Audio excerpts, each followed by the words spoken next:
Hey everyone, it's Chris here again. A large portion of the financial planning profession is directed at planning for people that have a defined career path. People working that 9 to 5, they're contributing money to a 401k plan provided to them by their employer. Now, this doesn't reflect the reality that many business owners face. And we're going to look at 5 ways financial planning for business owners is different in this week's Inside Look at Building Towards Wealth. First, and throughout my career in financial services, I've talked to hundreds of business owners. One common complaint I keep hearing about financial planning is that there's not an adequate appreciation by the advisor for that value many business owners may realize by reinvesting in their business. The truth is, there's unlikely to be many things that could produce a better ROI for a business owner than having a well-run business with a well-executed business plan.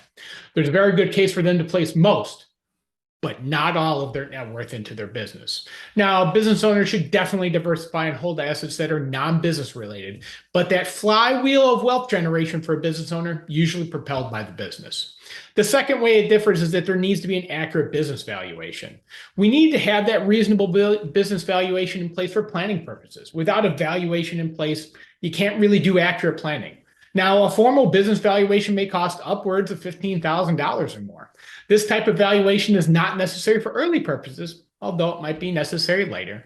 There are several tools that we have at our disposal to help come up with that number, as well as working with your CPA. Now, the third way it differs is that business owners usually also have a single fail point in their financial plan. That's their business. Despite how well the business may be, there will always be factors beyond your control which can affect the business's financial well-being. Having appropriate amounts and types of insurance on the business owner, partners, key employees, as well as their assets is essential to make sure that the financial plan runs correctly. Even if an unfortunate illness, accident, or death were to occur, we can help manage the risk that the business owners oftentimes are overlooking. The fourth way planning for business owners difference is tax planning. Nobody loves taxes, but I believe us business owners like them a little bit less or hate them a little bit more because we have to deal with so many types. Self-employment tax, sales, income, unemployment, you name it, we have to plan for it. Now, tax deductions are an excellent way to reduce your taxable income and possibly even reduce your tax rate. And good financial planning will make proper use of those deductions as a business owner. A qualified plan could be the best first step, we've talked about that in previous posts and videos. Finally, the most important way that it differs is the business exit. Every business owner is leaving their business. The only difference is whether you have a plan in place or not. Financial planning for the business owner can help mitigate some of the risk by utilizing proper insurance, as we talked about. But if you do get to the point as a business owner is ready to cut back or sell, there are still a host of other issues that, if they don't plan for it, could cause a huge headache. Now, there's going to be a ton of professionals involved in the sale. Obviously, the buyer, the attorney, the accountant, business broker, banker, executives, the company consultants, and financial planner, just to name a few. The professional on the business owner's team that is likely to play a heavy part before, during, and after is the financial planner. Someone needs to have that business owner's plan from a long-term perspective in mind at all times.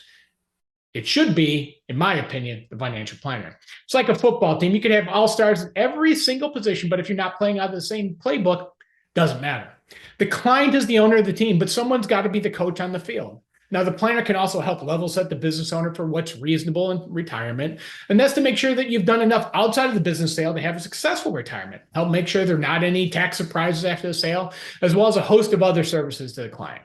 Now, I see and hear plenty of horror stories about owners engaging with an advisor only after they receive the check from the sale, only to have some big tax time bomb surprise them.